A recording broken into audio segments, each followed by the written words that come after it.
so the solution can be imposed. If we are told that we are being attacked by an unknown alien civilization with amazing weapons, imagine the fear and terror that would pervade the earth. Everybody would band together. Correct, and demand that the countries of the earth do something together to stop this threat. Yes. And of course, then we would have a new world order government, a singular government that controls the planet, which we already have anyway, but now would be officially wanted by the people. That would be public. And then we would have this imaginary battle. They have something called Blue Beam Project. And Blue Beam Project is holographic images that are projected into the atmosphere and can look like anything. It can look like a religious figure. It can look like a UFO fleet. It could look like missiles. They've been targeting and practicing with this since the early 1960s, when they actually tested it over Havana Harbor, when a U.S. submarine projected the image of the Virgin Mary over Havana and was seen by all the people in the evening streets. As crazy as this sounds, some of it sounds very possible. Well, all you got to do is look at the newspaper, watch CNN, and you can see all of it happening. And it's right there in front of us. What minds developed this? Well, this is not new. This has been going on since day zero on this planet for the ultimate domination and control of the planet. But I feel that it cannot ultimately be successful because, as I mentioned before the last break, we have that 97% of DNA that scientists call junk DNA. And the thing is that 97% is common through all species, no matter what the species. To me, that's proof of God or God mind, that there's a common 97% DNA through all species. And only 3% of DNA differentiates species and individuals within that species. So to me, that's very mind-boggling and proof of a higher intelligence. If we can tap in and open up that unused DNA, we would have abilities that would enable us to remove victimization mind pattern that enables these things to occur. Explain that a little bit more. How? Well, human beings have a victimization mind pattern that attracts tyrants and oppressors. And we project out from our minds into physical reality what our thoughts are, and the universe reflects that for us. Think of the analogy as thoughts being film, the brain being the projector, and physical reality as the screen. So if we don't like the movie of our life that's playing, we need to change the film, which is the way we think. If we think in victimization terms and vulnerability terms, we will create that kind of a world. If we take our mind back and control ourselves, then this cannot happen. We cannot be controlled by others. Why do they need the alien invasion to implement this? Why don't they just continue to push the terrorism agenda, for example? I mean, that will create fear no matter what, especially if they magnify it.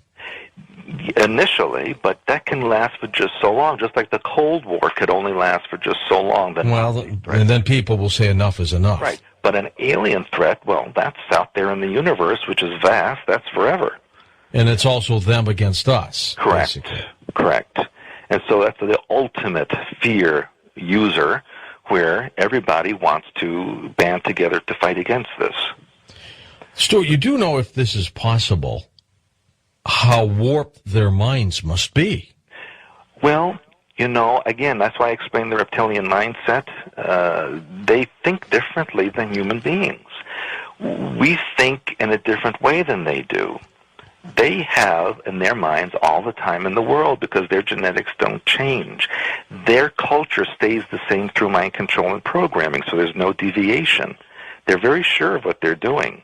To them, in their minds, what they do is holy to them. How long do they live, each, as a physical being? How long? Well, we know the Queen Mother admitted to being 100-something years old, and she was a lot older than that. They can live several hundred years in the same body. The Queen Mother is a reptilian? Oh, she was, yes. Did you see the size of her coffin? It was not the size of her human body. I did not see the size of her cough. Is there a picture I can find on the internet? Well, there might be. I don't know, but it was quite much larger than what should have been for that little lady's body. How big was it? It was pretty large. It was to me like a little piano case. Oh, like 8 feet, 9 feet? It was big. I don't know how. I mean, you can only see from the pictures, but it was very large. You're saying when she died, the Queen Mother reverted to the reptilian stage. Yes. And then became this large reptilian, and that's what they buried her in. Yes, that is correct. Sounds like David Icke's been getting to you on this one, Stewart. Well, the truth is still the truth. I've had reporters tell me that they know about this, but cannot ever report on it. You mean British reporters? Actually, an American reporter said this to me, as well as a British reporter. That the royal family, are they pure reptilians or hybrids? They're shapeshifters, obviously. They go into human form. And isn't it interesting that Prince Harry this week said that he could never be normal? Now, of course, you could take that several ways, but I take it in a way that he knows he's also a reptilian shapeshifter. Well, I was going to say, do these members know who they are or what they are? Of course. When you're a shapeshifter, you know that. You know what you are. And all right, but how come you said like yourself that you have reptilian blood? I do. Mm-hmm. That's what you said. How come you can't shapeshift? Because I don't have a 50-50 split in genetics. Ah, but they do. They do. I see. Okay. Yeah. You can't. You need to have a majority, at least, of the genetics in order to manifest the characteristics of the species. Most people in power on this planet are 50-50? No, I would not say most. I would say that there is quite a few, but I would say most are not shapeshifters, but there are many shapeshifters. And they're not just in control positions. There are many in all walks of life, because they need to control every layer of mankind. Do you think that lack of, do you think that the fear equation is also included in this? Because if you're afraid that they can get to you, then that changes the whole game, doesn't it? No, that's a very important point, because what we're dealing with here is frequencies that are either compatible or not compatible. If someone is vibrating to the frequency of radio 1, when radio 2 tries to attack it, it can't do it. It can't do it because radio 1 and radio 2 are on different frequencies. Once you get, and of course the base frequency of the control system is fear. It's low vibrational emotion.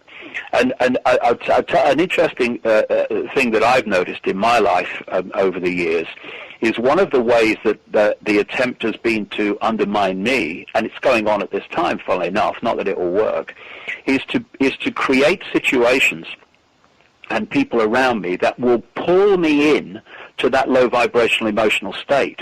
Because once you're pulled into that, you're actually syncing with the vibrational frequency of the control system, and then they can start to make an impact upon you.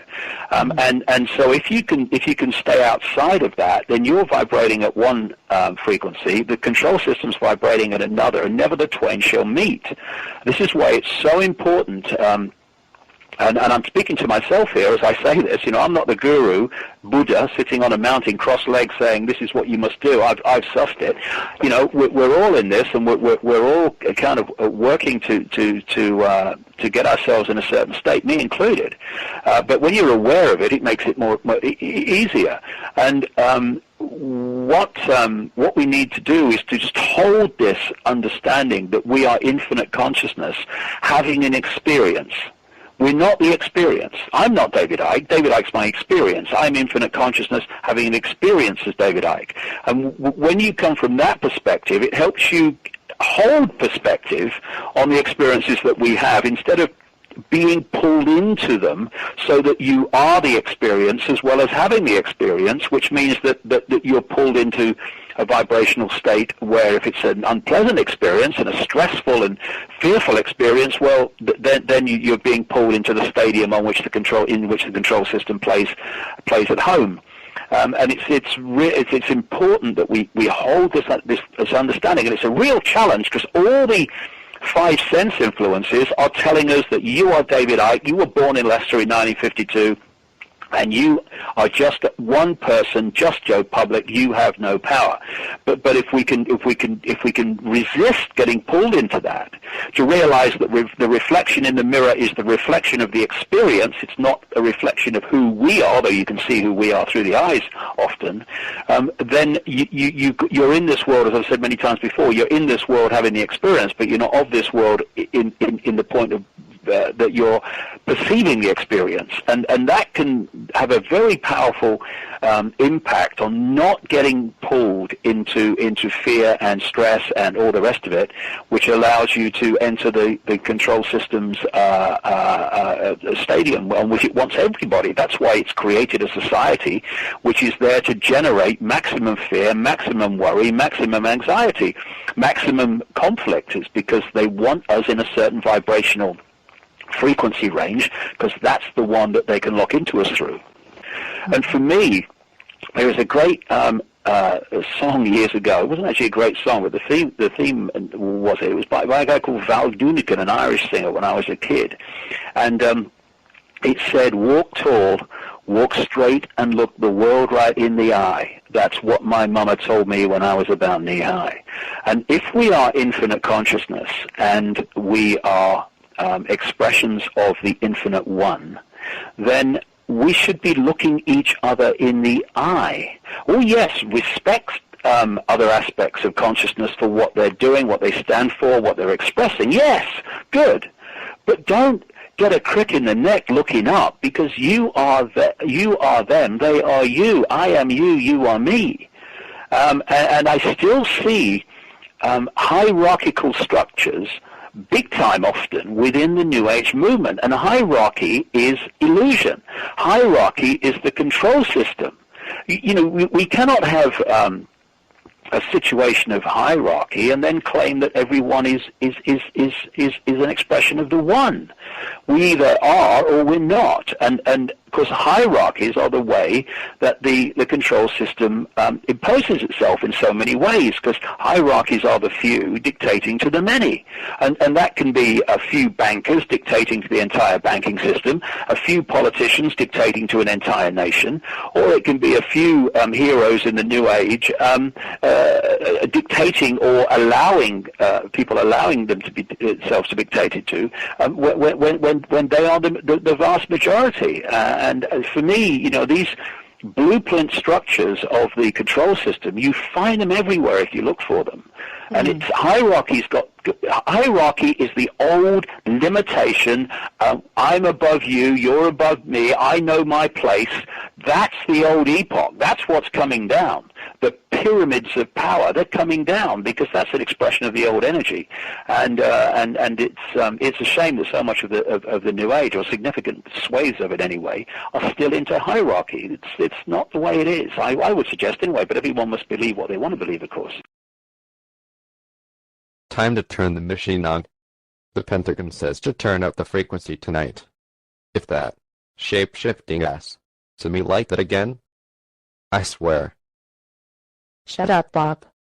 It reads our minds. Just turn it on. The sleeping lambs are waiting for their programming. Okay, Nancy, but I hope your panties are coming down tonight. No panties on. I'm horny tonight. Enjoy the programming, sheeple people. I'm going to enjoy Nancy. Night-night, sweet dreams. We've just got to not let fear get to us, because that's the control system's most potent weapon.